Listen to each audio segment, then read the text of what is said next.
Kama ulikuwa unajua Parvati ndio Pari, kwa nini ukafanya yote hayo? Kuna haja gani ya yote haya? Yaani kwa ajili ya kumtaka Parvati ndio unaharibu maisha ya binti yangu leo?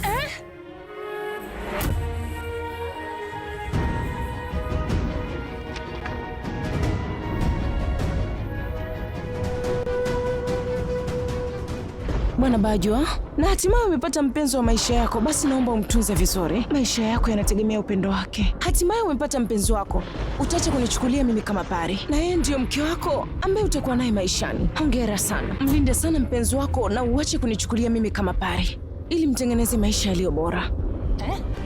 Parvati na Pari tofauti yao ni jina tu pekee, na hiyo tofauti kamwe haiwezi kuisha. Utafanya kitu gani sasa? Nilishakwambia nitamuua yule Parvati. PariNit, Jumatatu hadi Ijumaa saa 3 kamili usiku ndani ya Mambo Moto.